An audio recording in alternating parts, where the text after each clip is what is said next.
From time to time, we're compelled to bring you stories of the funerals of recently fallen heroes. Today, 24-hour News 8 Steve Kelso is here to tell us about a man who served 45 years ago and died last week. Steve? Yeah, good evening, guys. A viewer contacted us through reported about the death of Mike Barrett.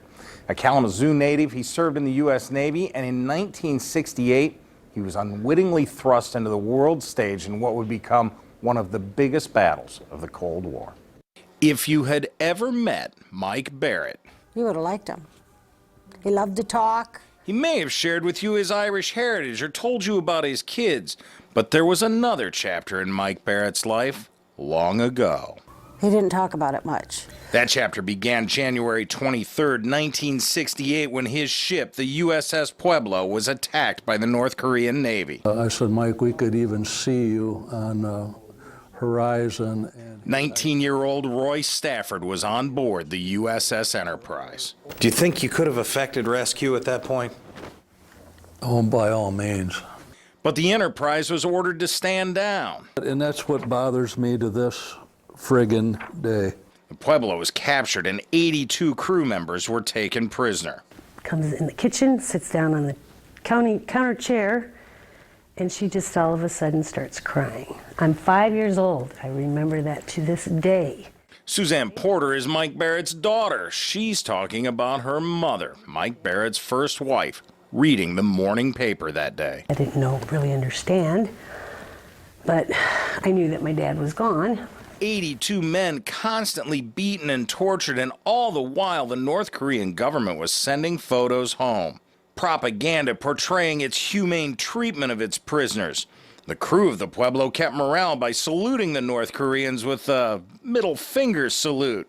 They had convinced the guards that it was Hawaiian for good luck, and when Time magazine published the photo, the North Koreans learned what it really meant.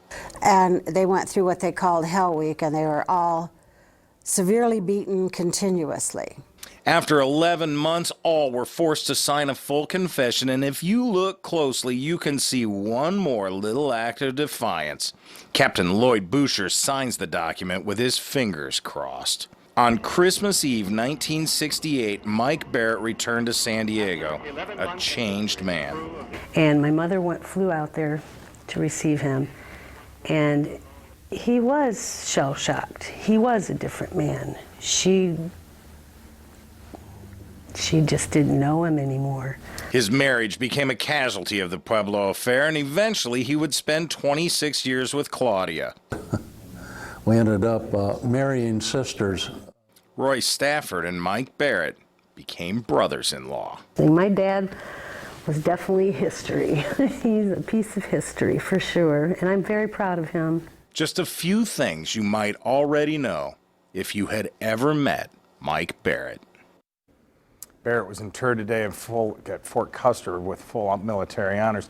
The USS Pueblo still sits in a harbor in North Korea. She's used as a museum and a tourist attraction 45 years after the fact. She is the only ship in U.S. history that remains captive. I was only able to scratch the surface of her full story, and it's a fascinating story. So I've placed a lot of my research material on our website at woodtv.com.